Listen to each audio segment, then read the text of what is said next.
That's right, baby. On this episode, oh, man, we've got some amazing guests. We got Yael and Gloria Averbuch. That's right. Oh, wow. Just a mother-daughter duo. Yeah, that's right. They're both, everyone on this set is in way better shape than me. If you put all three of them together, they weighed as much as I did in 8th grade. And we got that and more on this episode of the Cooligans!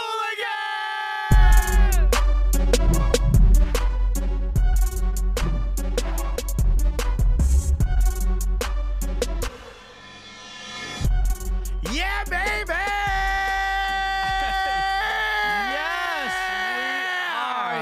We are back. Welcome, everybody. We're absolutely stoked and excited to be joined by the guest that we have today. Guest of honor. Guest of honor. This is our first pair of guests at the same time. So now we're going to be juggling quite a bit. It's going to be, I don't know how difficult it's going to be for us. Well, I think we'll be fine because they could carry this conversation on their own if they wanted to. They don't even need us here. No, they don't.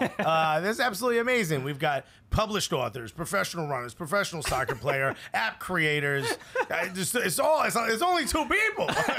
It's a lot. Ladies and gentlemen, unless you're driving, put your hands together for the one, the only, the two, the only, Yael and Gloria Averbuch, everybody. Hello, guys. Hi. Very nice. Hi. We'll clap. Yeah, please. Yeah. Thank you so much for being here, both of you. And I just want to let everyone know, because Yael, you've been on the show before because we interviewed you at the United Soccer Coaches Convention. And then a couple months after that, we met your mother at an event about sort of, I guess, financial, I don't know. Preparedness for like when you get out of the game. Exactly. For players that are needing And your mom was retirement. there, and she was so awesome. The best. So charming that we were like... I remember we came up to you and your sister. Remind me your sister's name? Shira, yeah, we were mortified. Yeah, and I was like... She let me off the leash, Right. and I made friends We with let you. her out of our sight for 1 second, and then But she was over there talking to you. I go, hey, I was talking to your mother over by the bar, and both of you went, oh no. That's a terrifying thing to say. When I was talking to your mother by the bar, I'm like, it's an emergency. Your mom is trash. Yeah. You don't see her dancing on the bar? No, it was amazing. And also very complimentary. Like, you were very supportive of what we do, which, by the way, no one in our family. No, well, you've got mothers too. But let me just say, it was so joyous because soccer, it's mostly very serious. So I spent a lifetime on the sidelines. I spent a lifetime writing about it, and it's beautiful, and it's deep, and it's inspiring. Funny? Not so much. Not so much. And I left there saying, God, this can be funny. Oh, she was talking about you guys for for days. Yeah, and so here weeks. I am singing your praises. Yes. And Well, thank you so much. Yeah. That's very, very sweet. We were after we met you, we were talking about, I'm like, it would be awesome to have them both on the show. Just so because of the energy, the Gloria energy, was just incredible, and also to embarrass Yael a little bit. Oh boy, that's gonna be working. it's not so bad yet. It's not so bad yet. Famous and the infamous, or about to be. There you go. Yeah. So Now, my first question is, what was Gloria like on the sideline? Oh, she was under strict regulations. See, that's the thing. Was is it that no-fly zone? I would be playing. You know how most kids have trouble playing because like their parents are yelling instructions or like they're hearing something from the coach and they can't focus. I would hear my mom like talking and laughing and I'd hear like cackling on the side. It was so distracting. So she knew like I can't hear you during the game. You're like, Mom, please yell at the coach. Golf clap. and But- go for it. No, I just want to say, because You're allowed to defend yourself. No, I have to say to Rebuttal? all the soccer moms out there, since I'm clearly the first one here, I know we're just seen as the like orange slice giving women who have no life and we're completely involved with our kids. On the other hand, it's a great way to raise kids. Yeah. I have to say. And look, they made a career of it. That's a beautiful thing. My mother was very hands off, meaning she didn't care. You know, like that was a big. Look what you became. Different time, right? different style. Look at us, just 2 pillars of society here. She was only hands on when she was smacking him across the that's head. true. That's how we've talked about this. That's how Latin moms get education and learning in your brain. They hit you with their hand, open hand only. So but the point that you just made about how it's helpful in raising children, what are those tenets? What are those important values that soccer does offer in raising children that stand out to you? By the way, the most serious question I ever asked on our show. Sorry. Oh, no. Yeah. It's all right because I like to expound on this. So everything that you want to provide in every forum, in every lesson, happens sort of as a microcosm while they're playing. So yes, it's great when it's wonderful and they're successful, and that's easy to say how wonderful and hug them. But the really hard moments, and when you're living in them, as I did, they were excruciatingly difficult. I hated to send my kid off to one of those ID camps and get the phone call that the coach said I'm no good or I'm not playing, and feel her suffering. It pretty much never happened though with me. Yeah. Yeah, I was like, I don't know what you're talking about. But I on made all the other teams. hand, They didn't when even I- have my mother's number. Yeah, they didn't need it. You know? when I reflect on all the deepest values that you want to be able to provide, whether it's strength, character, generosity, sympathy, resilience, and of course, as athletes, our whole family feels strongly about identifying with the values of being and caring about your body and being physically fit. But all of those values get kind of really emphasized. They're very dramatic in your life. So, not to be cynical, but instead of the kid that goes off to the mall and hangs out and learns to grow up that way or be a teenager, we have the opportunity, as every player you'll ever have here has a mother or a father, or even in your life someone formative, we have the opportunity to see those things defined right in front of us and use them as a vehicle. And I have a very strong opinion and a very strong belief that my children grew up to be great human beings, and a lot of it was made, you know, between the lines. Yeah. Well, you mentioned 5 things that I've never been told in my life. You health. Yeah, good health, resilience. Talking to the wrong guy. Look, I mean, you're sitting in between yin and yang, basically. I mean, the mall, I had the streets, but it was very... She can come mentor you if you like. Yeah, honestly, I mean, you're a professional She'll runner. cook your meals. You She'll, want some yeah. soy My for heart will dinner? burst if I run to that door. Run around the block. Well, I'm curious about that. Maybe the flip side of that, Yael. It sounds like your mom had a very maybe a defined way of how to sort of view the world, parenthood. Did it feel? I guess my question is like, was it super overbearing? Was it too difficult? Was it too much pressure? Oh, no, not at all. I mean, I was very fortunate, and I am very fortunate. My parents are, like, they've been awesome, and they're certainly very involved. And we even joke now. I'm like, Mom, I got to move out. I'm 33 and I'm like living at home every chance I get. She's cooking me my meals. This morning, actually, I had moved into a new apartment. And I didn't have my morning coffee that she usually makes me. So I was like in a panic. Oh. But no, but really, I'm very lucky to have like the kind of support where basically I was leading the way, but then they would be the first to be like, okay, I'll drive you there. Or, okay, you need a snack, we'll make you the snack to take on the road. So, yeah, I mean, people thought we were psycho for sure when I was growing up. Like, I can only imagine what people thought. But actually, like, I'm probably the psycho, and they were just, like, trying to deal with me. I'd come home crying because I didn't do the step over right. I don't even know what it was. And then they had to, like, handle it. So, yeah, I'm probably, I joke that she does embarrass me. But She really I'm going to embarrasses tell me, you a but- true story. This is symbolic of the whole deal. Well, hold on. That's a great Yeah? tease because we'll be right back Great, after this okay. commercial.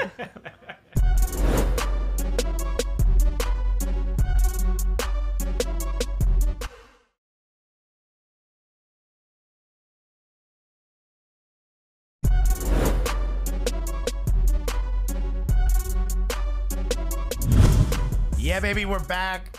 We were just left on a cliffhanger. Cliffhanger. Da-da-da, drum roll, drum roll. There's a great story that you think combines everything we Okay, were just talking about. Combines everything. So I went through 2 kids. She's like, 2 drug dealers walking around. We're like, oh my God. Listen, this is youth soccer. More fights than you had in school. Yeah. No, there were. Cops came, everything. But the true story is after all those years of youth soccer times 2, this is true.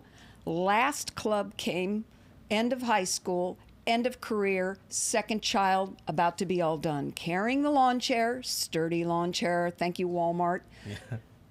Unfold the lawn chair, sit down, swear to God it busts. I fall flat on my ass, last game. Talk about symbolism. That was You're the last done, game. baby. You're done. Your chair is done. But all 4 corners busted. Really? I sat flat on my butt. I mean, could you get like a symbolic thing greater? How weak was this chair? That would have burst that thing first game. Oh, no, they were holding out. I had all that duct tape going, man. I was going to make it to the end. I was going to make it to the end. It's very tense. It's embarrassing. I don't want you to think, since the first part of this I sounded like perfection, we were screwed You up, sound like those perfection, parents. Mom. That's kind of arrogant. No. We were messed up. I was just saying that in my head. I'm like, these We guys were are like perfect. doing things that you look at those people with the wide open mouths screaming. It was embarrassing. Yeah. I mean, sometimes we were over the top. So now in a more professional setting, one good thing is she's up in the suite, right? Up in the, I'm the right. Oh family yeah, you section. can't hear her anymore. Well, and hopefully this is like the goal of women's soccer, to have enough people in the stands that you can't hear my parents? mom's conversation.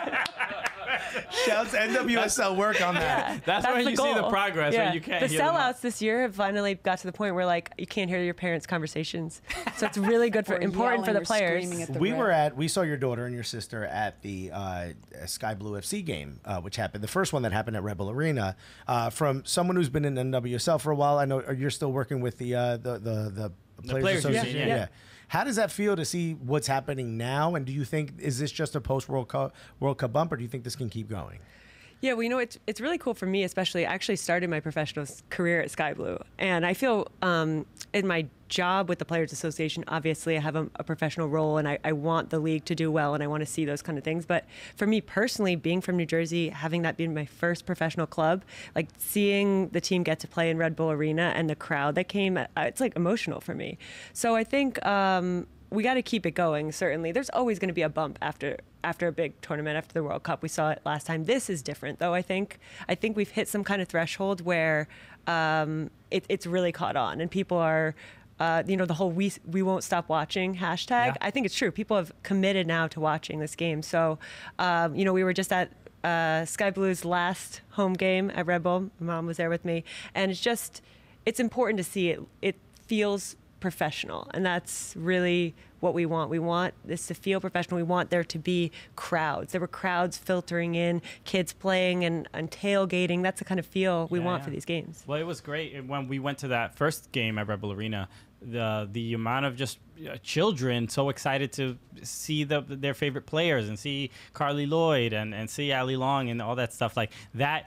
It's difficult to not get emotional because you realize, they don't get this opportunity very often because maybe your CAC field might be just too far for them and stuff like that. So it was a good feeling. I did have another question. This was from one of our Gully Squad members. I thought it was a pretty good question. This is from Mike Thomas. He said, to Yael, he said, how do the U.S. women's national team players reconcile the balance between serving their national team and doing what's best for the USA program? So that basically the crux of the question is based on how Rose Lavelle, she recently couldn't play a NWSL game for the Washington Spirit because she was involved in a FIFA gala. So kind of that balance, like the women's national team does so much for the popularity of the sport, but does that affect the growth of the actual league sometimes? Yeah, I mean, if you look at how soccer's set up all over the world, the club team is your place. Yeah. That's your team, and then you go, and the national team's extra. It's an extra honor.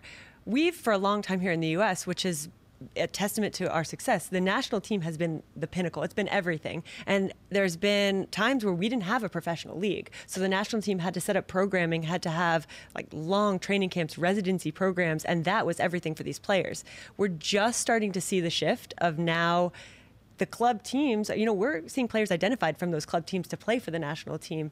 And the league has been around for 7 years. So it's here. We don't need to worry about it like we had in the past.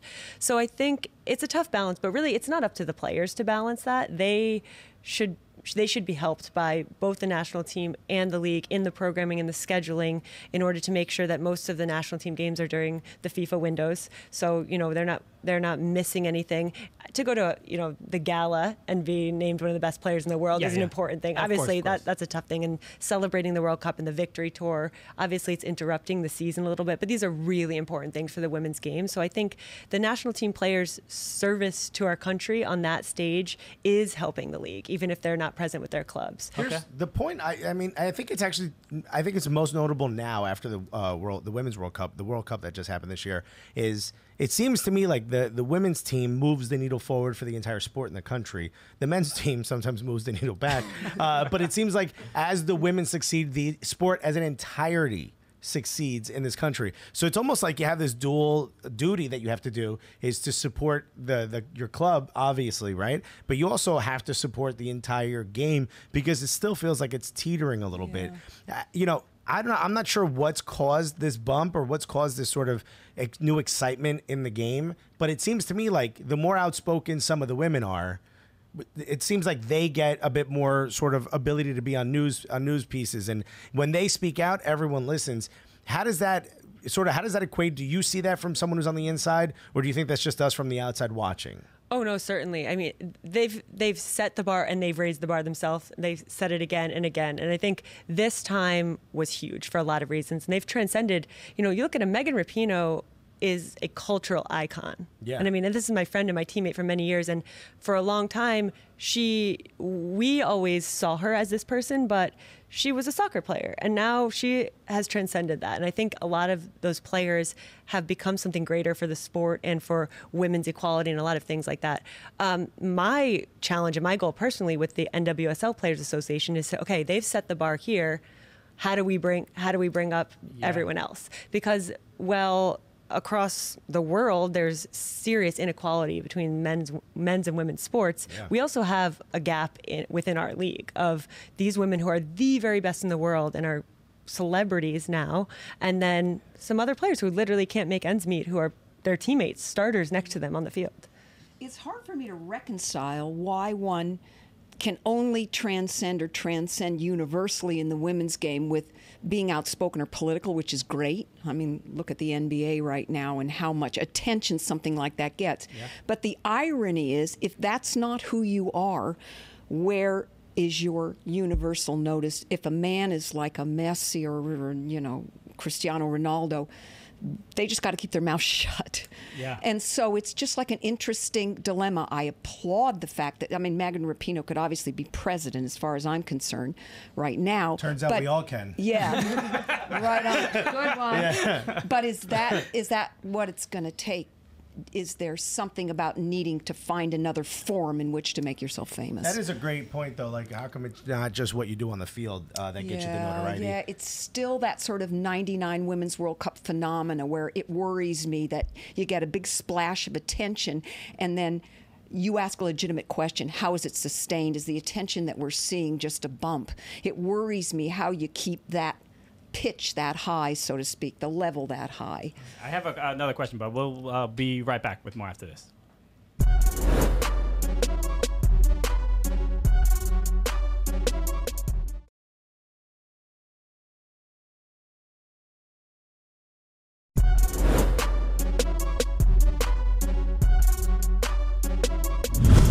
All right, we are here back with Gloria and Yael Averbuch. So you were mentioning sort of that pressure that that women's soccer players may feel about having to be sort of outspoken. As far as do you feel like there is I guess in my mind, like Megan Rapinoe is being wildly outspoken so that somebody else doesn't have to, like in the future? Like, is that she's like, right, she's what, 34? She might not play in another World Cup, so she could take the hit. Like, at least as far as the progress, do you think that women's soccer players are getting less outspoken than before, or do they have to be more to like get those gains to move it further move the needle further? Yeah, I think the platform is simply bigger. And I think that like what Megan Rapinoe has said over and over is she has strong beliefs about things going on in our country that she sees that are not right. And she feels like with her platform, which has gotten bigger, that is her responsibility. Yeah. I don't think every player feels the responsibility to do that. But certainly we're at the point still with women's sports where, like we said, it might not be good enough to just do what you do on the field and be the best in the world. Literally, they're the best in the world. Like, you also have to have a fashion line, or you have to look a certain way, or have this whatever else to get that attention. So I think that it's simply, I think with Megan Rapinoe, she's a unique case. She has specific statements that she wants to make, and I think now she has the platform to make them, and she's done an amazing and inspirational job of doing that. Definitely. You know, sports don't automatically teach you or inculcate the idea that you're going to have views and be outspoken. But well, I'm sorry. Slow down. You're on a show with two comedians here. None of us have ever read a book. At least one of us hasn't ever read a book. But I didn't curse yet. How do I know that? I don't know that for sure. That could be a horrible word. Under my breath. Yeah. Inculcate. What'd you call my mother?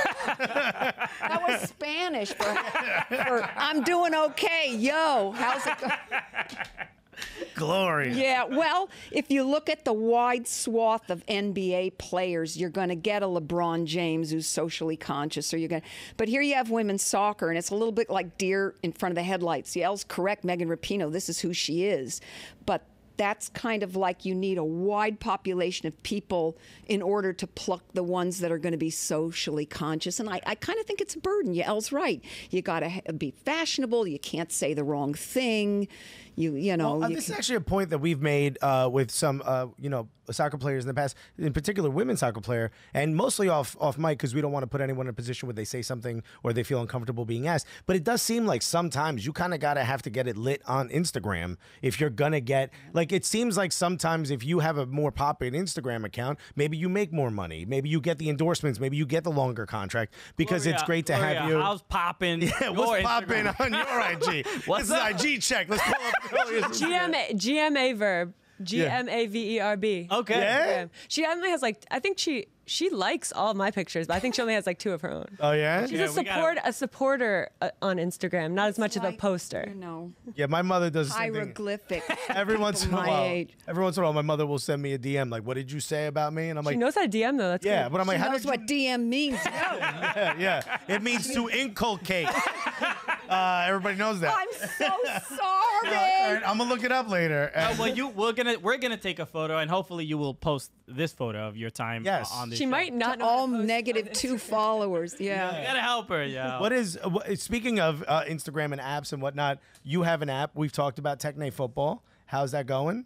Going very well. It's for actually, I was going to offer to you guys. I know, you talk a lot about soccer. You joke how you're not necessarily soccer players. This could be your start. Okay. We have players as young as 6 years old using the app to train all the way through pro players. So, all levels. I mean, you guys have to fit in there somewhere. Okay, I want to start at the 6-year-old level. Yes, Yeah. I will do so. Is there something below that? There's a level down option for a lot of the drills. Yeah? A couple level downs if you need. All right. Oh, does cool. the app know if you're doing the drills or not? You have to be self-aware. Okay. Yeah, and you have to. Good.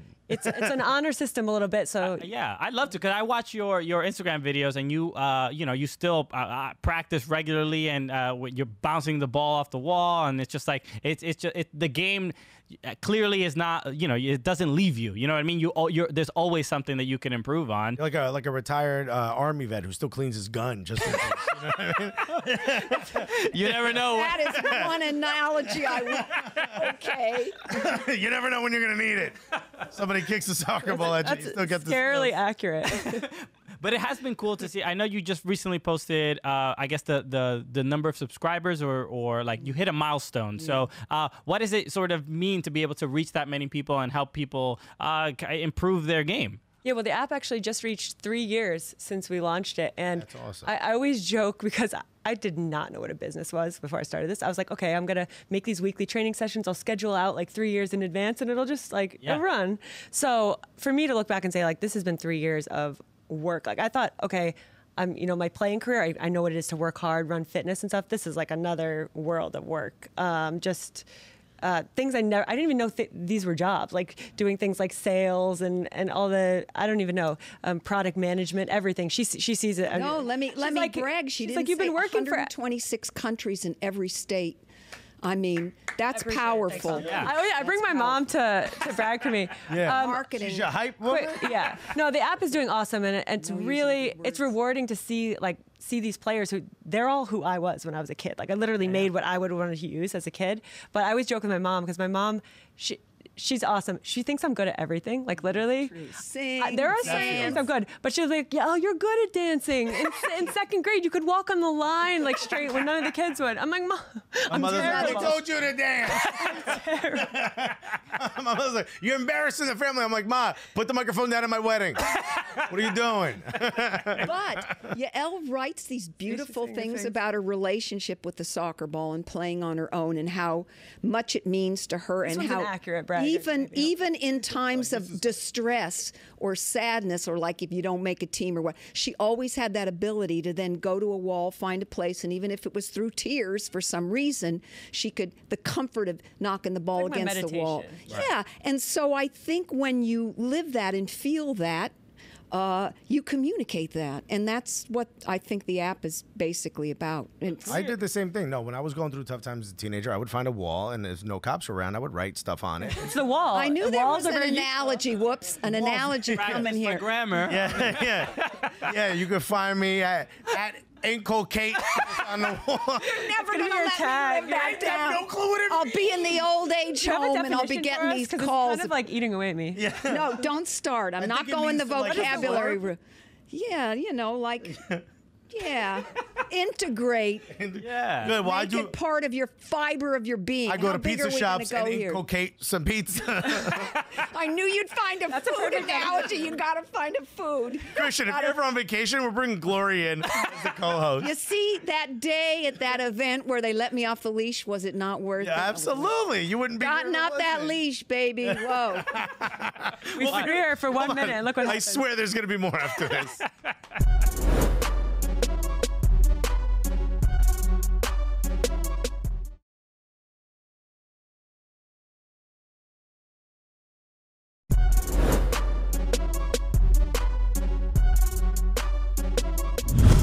All right, welcome back. And we were talking about a couple things, especially related to communication. Seems to be a very important part of the Averbuch family, right? And and your post and they are well written. Clearly, your mom must have had an influence, right? And Some inspiration there. Gloria, you are a published author. We have a book right here in front of us that I believe is this a gift for us? This is a gift because for the, you're very childlike in a good way.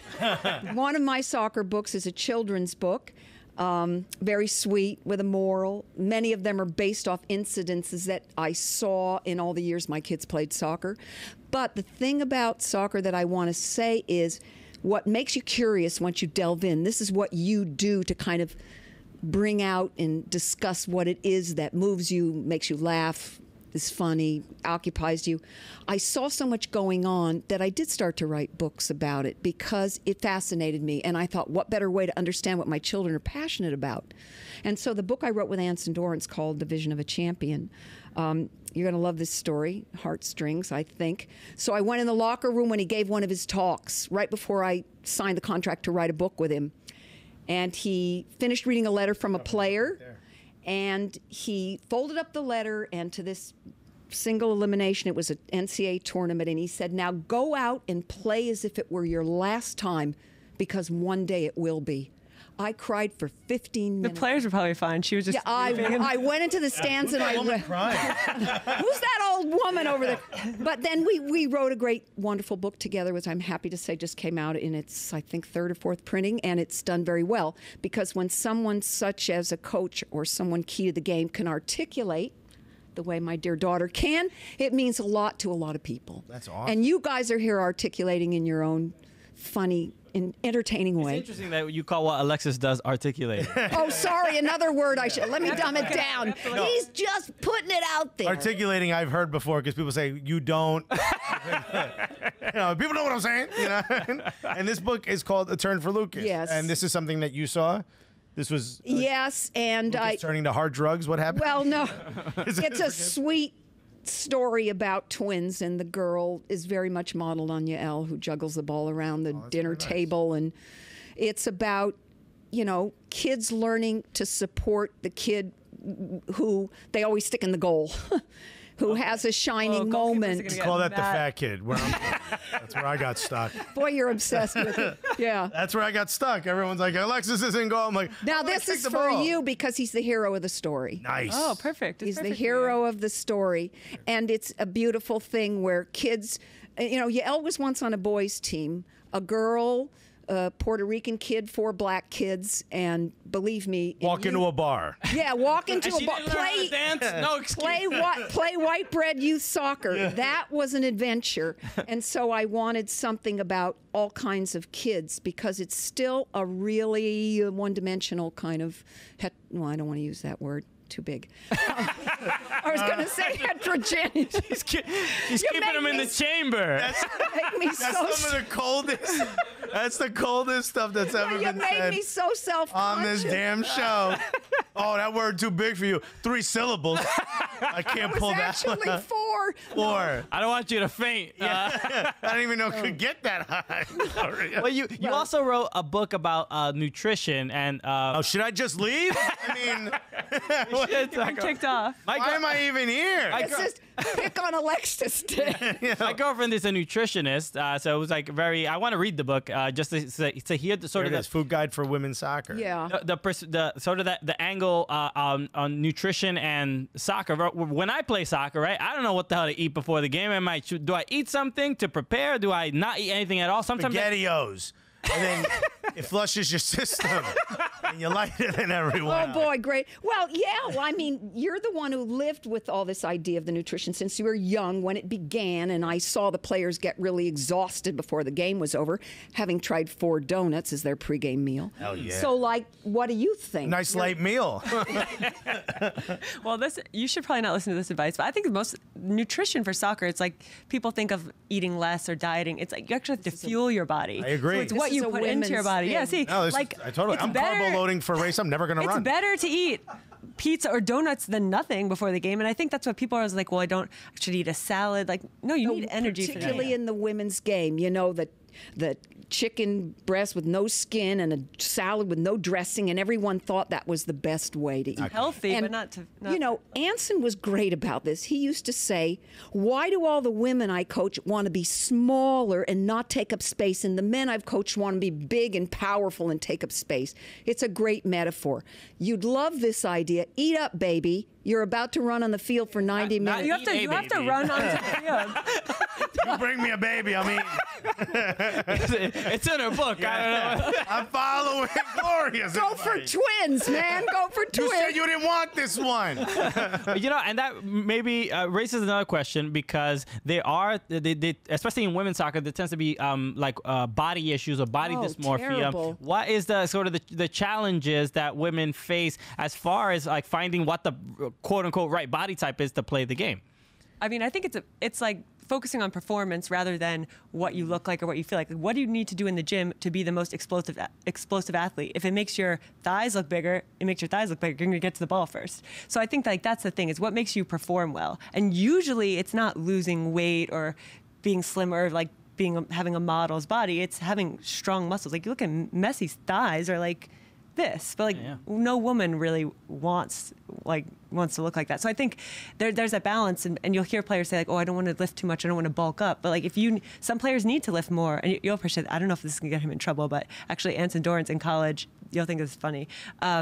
He knew he wasn't supposed to talk to players directly about their weight because it's very sensitive. Yeah. So he said, oh, well, I have a solution. I'll get around it. I'll tell you more pizza or less pizza.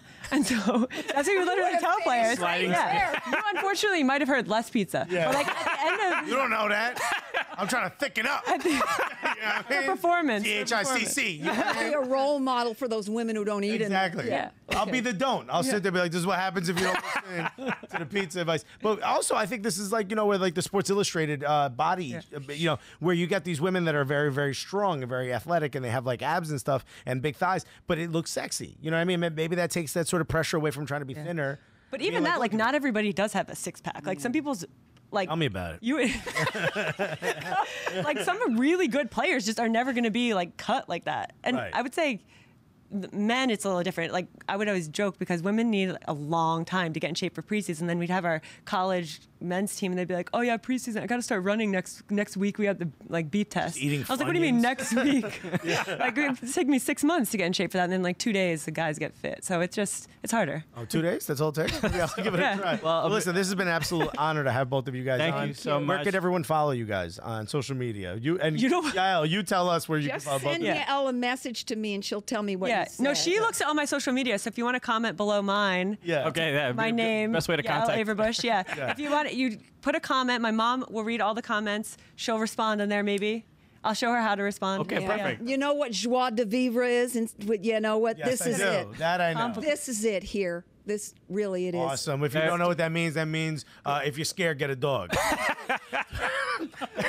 Real quick, I just had a question from a Gully Squad member. Who does Ajax love more, Yael or Aaron? Your dog. Well, like Aaron's his person because I didn't want a dog. So Nice. I didn't tell Ajax, I hope you're not listening. No, but I was like, we can't get a dog, but if we get a dog, you take it out, you do whatever. So I love Ajax when he's cuddly, whatever. And then I'm like, Aaron, your dog needs to go out. So then that's how it works. Thank you, Danielle, for the question. Guys, thank you so much. Thanks. This has been an absolute honor. Absolute honor. Thank you. Huge fans of both of you and Thank you. continued success. Same to here. both. So thank you, Gloria and Yael, and we'll be right back after this.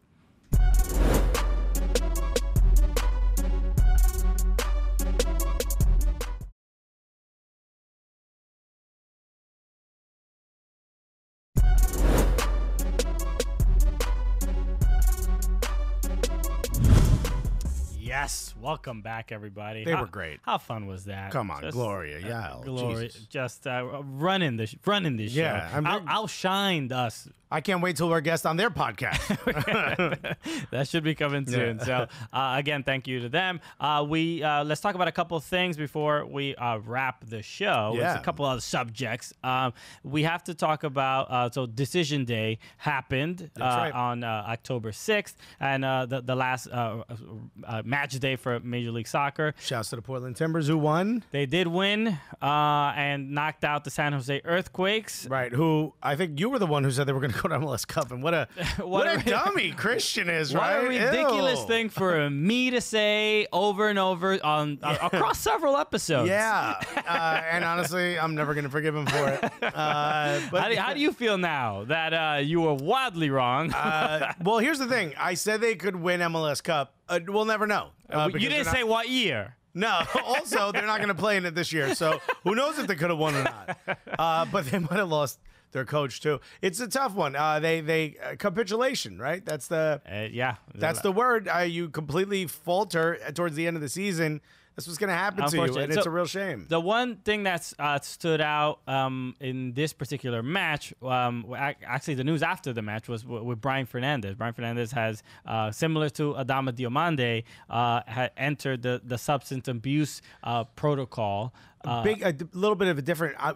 The rumor is, or what's being reported is that the team was aware of this ahead of time. Yes. and there's something in his contract that sort of stipulates if this happens. Yeah, other because things. I believe he had like drug-related issues that he's just in the past that he's kind of battling with, and he volunteered himself into the substance abuse. So I hope he is doing okay. I hope he recovers, and obviously I know Timbers fans would want him and in the playoffs, and hopefully he is back sooner rather than later. Yeah. But I also hope And I hope he sort of gets a chance to get the help that he needs. 'Cause Exactly. That's super important, and it's And- something that we're very sort of open about here. If you need the help, get it. Exactly. I tell Alexis all the time. What need drug am I doing? Look at me. help for a lot of different Yeah. things, not necessarily drugs. Anyway, let's talk about the MLS Cup playoffs that are coming up. The brackets are set. That's it. They're done. This we also time. didn't talk about LAFC breaking the points record. That's right. And Carlos Vélez breaking the goal record. Yeah. They're just destroying everything left and right. So you see them there on the Western Conference. They get a break. Beautiful bracket that they put up. There it is. Boom. Whoa. Look at that. Zoom into the West, my guy. We're give still- us this budget. What's going on Still there? adjusting to how the resources that we actually have. Yeah, this is impresses us every single week. It's a bit much for me. This is where that Babka money's going into. So we got LAFC. They're gonna get a break, so they get a bye. Yeah. But if you look at the West, Minnesota versus LA Galaxy, there's no one. I can't pick a favorite there. And these are all, if you do not know, these are all single game eliminations. That's so right. you have to basically the home team is going to have a huge upside, huge favorite, and it's Don't crazy forget, the other team has Zlatan. Yeah, exactly. But in the last on decision day, like those, you needed to win those games to possibly host the game, and LA Galaxy will have to go to Allianz Field and play Minnesota. I have to. This is probably the only one where I feel LA Galaxy really have. They're my favorite here. I think LA Galaxy can defeat Minnesota here. I think Minnesota moves forward. I don't know where they're going to get goals from. They haven't scored that many goals towards the end of the season. Yeah. But I'm going to say the homie from Essex County, Murder Mason Toy, baby. Murder Mace. Okay, he loves being called that. Yeah, he loves it. Shouts to Murder Mace. Toy, I think Toy's going to be toying with the galaxy. You know what I mean? Okay. No one's ever used that before. Nah. No, but and like the match between RSL and Portland. I think that's going to go to Portland. They won the last match. At Rio Tinto, I don't think so. Don't even have a coach. At the right, I think it's going to be tough. I think RSL is the favorite. And there. I think Seattle's going to pull it out against Dallas. Shouts to Dallas. Great young players. I think it's going to be too much of them. Let's go to the East real quick. The East is also set. NYCFC has the They get bye. the break. All right. Who do you think they're going to play, Toronto or DC? Oh, I think DC just has not looked great. No, they're trash. Give it to Toronto. Philly versus Red Bulls. This one I'm going to be so excited to watch. This is a good match. I kind of want to go to this game if we're around. Yeah, I don't know if we're available, but this is going to be a good one. It's tough to pick. I don't know who's going to win this one. I say it's especially if Ale Bedoya is healthy and comes back. It's going to be tough. Maybe just Philly just a little bit more. I'm going to say this is a pick 'em. It could go either way. And then, Atlanta versus New England. Old MLS versus new MLS. Brooklyn Bruce versus Frank de Boer. Yep. This is going to be huge. I think it goes to Atlanta. Yeah, New England. They. I mean, it's been an incredible story, right? After the season, the way their season started. Yeah. Nobody put them nobody thought they would make it to the playoffs. No, and nobody. The fact that they're here is just pretty much incredible. And Bruce Arena, clearly he's very good at his job. Yeah. But Atlanta should take this one. So I feel like it's going to be Atlanta. And if I had to pick a Philly or Red Bull, if you had to pick one right now, who do you go? I just got it with the home team. I'm going to pick the Philly. Rebels just because I think Rebel Atlanta will be a fun game. As much as I love Philly. Oh, yeah. No, that would be definitively an incredible game. We got more after this. We're right back.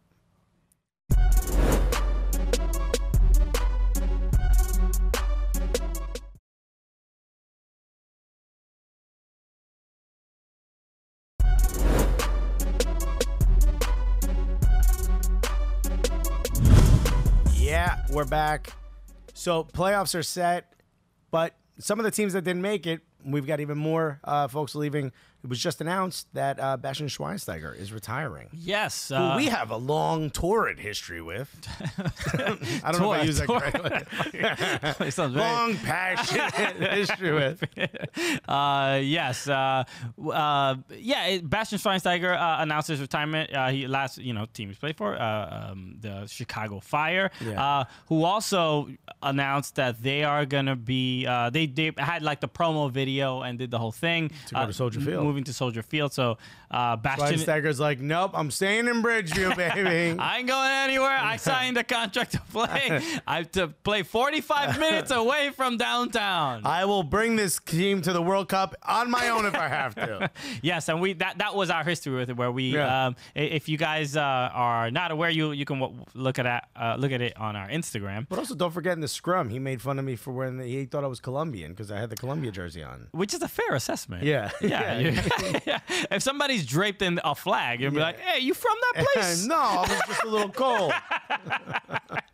So, but yes, that when we went to Chicago for the All-Star game and we got to talk to Bastian in that scrum, we got to talk to him in the press conference. But basically, what ended up happening was like when he first was announced by the Chicago Fire, a journalist asked him, do you think the Chicago Fire can win the World Cup now that you're here? Yeah, and everybody which can happen. Which can happen. That's not how it works. Yeah, you can't let an MLS team into a competition for nations. It doesn't work that way. So we got, American soccer got roasted that day. Yeah, we took a big ol' L. Right? It was, the guy was sent, I forgot what publication he was sent He was just from. like a videographer who got to ask a question. He didn't know what he was doing. He was just there. Exactly. But whatever. But it just goes to show just how naive a lot of Americans are about the sport of soccer. And they tried to fix it and say he meant the FIFA Club World Cup. Yeah, sure he did. Yeah, he doesn't. How about this? Nobody remembers that's a competition. He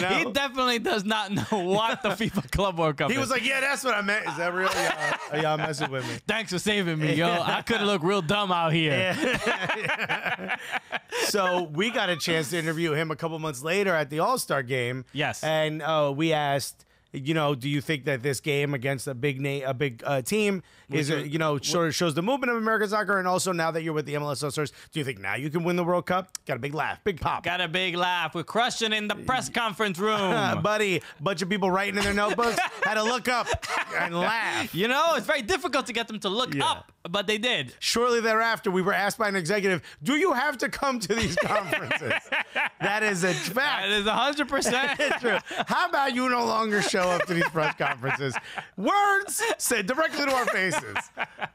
Yes, but it turned out that the journalist that had originally asked the question was standing behind us. Was standing behind us in the room. But also, I had talked to Bastian about asking it again, like they had a cute back and forth that they had prepared. Yeah. Sorry. We ruined it. Comedy's all about timing, baby. Get in there. Raise your hand first. Yeah. But yes, at least we got to see Bastian for a year and a half in this league, and it was cool. I mean, we got to see those thick calves in person. That's right. His calves are so big that the kit guy has to stretch his socks over a massive bottle of vodka. This is all fact. This is 100% true. That's the only way he could get socks on his leg. Yeah, I wish we had a photo of his legs, but if you look up Bastian Schweinsteiger's calves. You know the jug with the 3 X's that like Warner Brother cartoons would drink out of? That's what he have to stretch it over. I'm not making that up. Yeah. That's the bottle with the handle is the one they have to stretch socks over to get it over his calves. Yeah, it's just very, very... What's happening in Germany, man? I feel like he only took steroids in his calves. He didn't want them anywhere else. That doesn't seem real. He's like, no, they go into your butt. He's like, no, put them in my calves. Put it in the source. But yes, but we did get to see him, and it was a cool thing, man. It was cool. So another announced retirement, even though he made it into the playoffs. Michael Parkhurst of Atlanta United. He announced this was his last season. Been around a long time. Made it to 3 MLS Cups with the New England Revolution. Lost all of them. Yeah. but he won with Atlanta United, so it was all correct. You know who else retired? Who? All the Orlando City fans. What a real shame. You know? They retired to bed in the fetal position, I think. Like, why?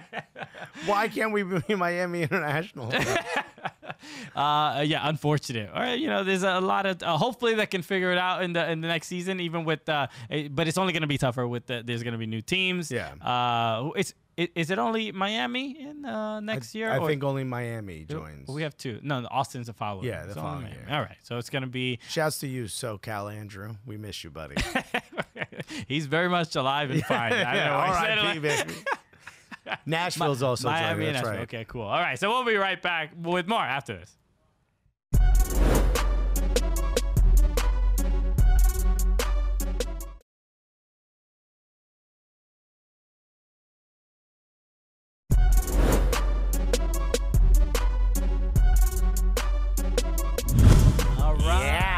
What a great show. Come on, huh? We had Gloria and Yael and us and Bastian and Bastian's calves. Yeah, we talked about it all. No, another fun episode. Thank you again for watching. Thank you for all the people. People have been very supportive, sticking with us, all this time. Sure. So we appreciate sticking with us through all the tough times. It's been tough. It's been a tough 8 episodes, 9th. It's been challenging making TV, but we're figuring it out. And shouts to EMLS for the dope kit. Thank you. That's the Kit Cancer kit. Shouts to Philadelphia Union, and shouts to Christian Polanco. I'm Alexis Guerreros. And together, what are we? The Cooligans!